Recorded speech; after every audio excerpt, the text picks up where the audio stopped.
Halo teman-teman pecinta catur, welcome back to my channel Mukas Chess Experience.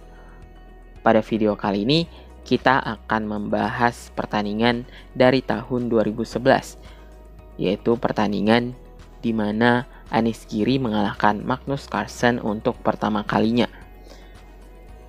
Dan seperti yang kita ketahui, Anish Giri baru bisa mengalahkan Magnus Carlsen kembali pada tanggal yang sama pada 17 Januari tahun 2023. Dan lucunya ini juga terjadi di turnamen yang sama, yaitu turnamen Tata Steel Masters. Dan langsung saja kita lihat bagaimana keseruan permainannya dari permainan Anish Giri pada tahun 2011. Oke. Jadi di sini Magnus Carlsen memegang buah putih dan Anish Giri memegang buah hitam. Dan permainan dimulai dengan pion ke D4, lalu kuda ke F6, pion ke C4, pion ke G6 dengan persiapan fianchetto.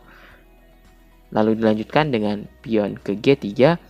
Di sini Magnus Carlsen memilih varian fianchetto juga. Lalu gajah ke G7, gajah ke G2, persiapan dorongan pion ke E4. Oleh karena itu, hitam melanjutkan dengan pion ke D5 untuk mencegah dorongan pion putih ke E4. Dan putih melanjutkan dengan pion C kali D5, kuda kali D5, kuda ke F3, dan langkah yang sangat baik dari Anish Giri yaitu dengan melakukan langkah kuda ke B6. Langkah kuda ke B6 di sini bertujuan untuk menghindari ancaman pion ke E4 oleh putih dengan tempo. Oleh karena itu, di sini hitam bisa memutuskan untuk meletakkan kudanya ke D7 atau ke C6 untuk mengancam pion yang ada di D4. Oke. Di sini putih melanjutkan dengan kuda ke C3, lalu kuda ke C6 mengancam pion yang ada di D4, dan putih terpaksa menjalankan langkah E3, di mana langkah E3 di sini memiliki kelemahan menutup diagonal gajah yang ada di C1. Dan ini sangat baik untuk buah hitam. Dan di sini hitam melanjutkan dengan perkembangan normal dengan rokade pendek. Putih juga melakukan hal yang sama. Benteng ke E8, persiapan dorong ke E5, lalu benteng ke E1, pion ke A5 untuk mempersiapkan petak bagi kuda di B4. Jadi petak kuda di sini sangat kuat di B4 setelah dorongan D5. Oke, di sini putih melanjutkan dengan menteri ke D2, lalu pion ke E5, pion ke D5, dan kuda ke B4. Inilah tujuan dari hitam melakukan langkah pion ke A5 untuk memberikan kuda petak yang sangat-sangat kuat. Oke, di sini putih melanjutkan dengan pion ke E4, lalu pion ke C6, pion ke A3 mengancam kuda, dan sebuah langkah yang sangat hebat dari seorang Anish Giri yaitu dengan menghiraukan kuda yang ada di B4 dan memilih untuk memakan pion yang ada di D5 dengan C kali D5, lalu A kali B4, A kali B4, benteng kali A8, dan pion B kali C3, dimana di sini putih mengancam hitam, maksudnya mengancam menteri yang ada di D2. Oleh karena itu, wajib bagi putih untuk memakan balik dengan B kali C3, dan setelah kuda kali A8, E kali D5, kuda ke B6 dengan ancaman pion yang ada di D5. Di sini Magnus Carlsen mempertahankan pion D5-nya dengan benteng. Ya, seperti yang kita lihat di sini, posisi ini sudah sangat unggul untuk hitam. Posisi hitam sudah lebih ini. Dan Anish Giri memilih lanjutan yang terbaik dengan pion ke E4 mengancam kuda. Seharusnya Magnus Carlsen memilih kuda ketuk. Kudanya kuat di sentral atau di petak pusat. dan mengorbankan satu pion yang ada di D5. Tapi mungkin Magnus Carlsen tidak ingin mengorbankan pionnya dan menjalankan kuda ke G5. Dan teman-teman lihat bar di sisi kiri menunjukkan posisi ini sangat unggul untuk hitam. Kira-kira apakah teman-teman bisa menemukan langkah terbaik untuk hitam di posisi ini? Saya akan memberikan waktu beberapa detik bagi teman-teman untuk mencari langkah terbaik bagi hitam di sini.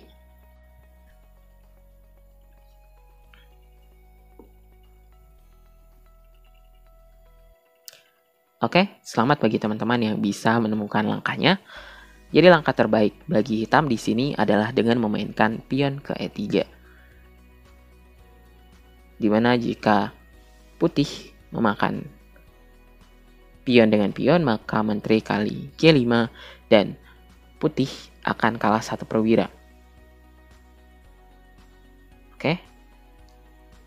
Jika di sini putih menjalankan langkah menterinya, sebagai contoh di pertandingan putih menjalankan menteri ke B2, maka menteri kali G5. Dan di posisi ini putih tidak bisa memakan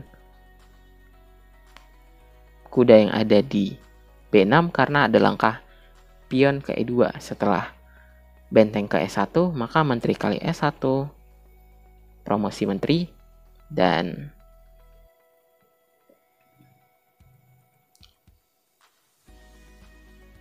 di sini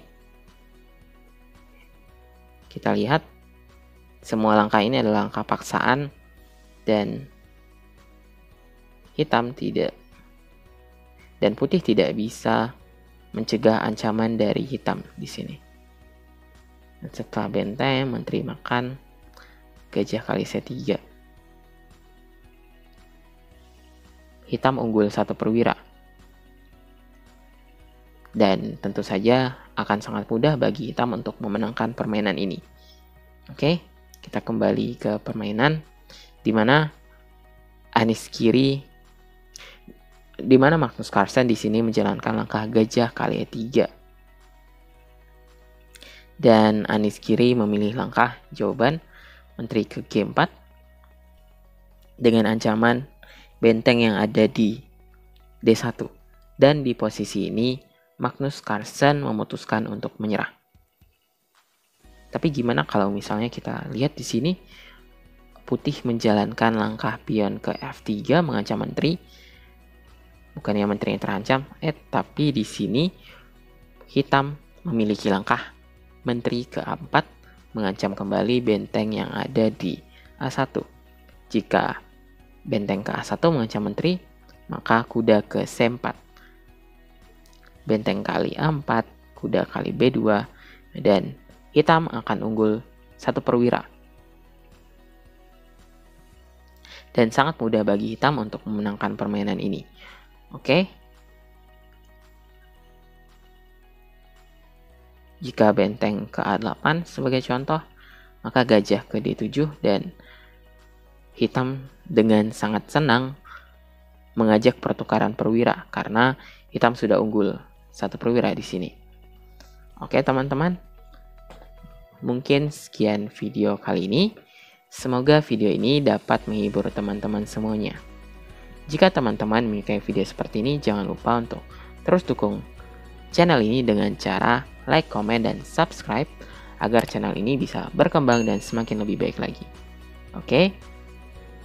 Jika teman-teman mempunyai pertanyaan atau request tentang pembukaan apa atau partai apa yang ingin dianalisa, silahkan tulis di kolom komentar. Oke? Baiklah, thank you for watching dan sampai jumpa di video selanjutnya.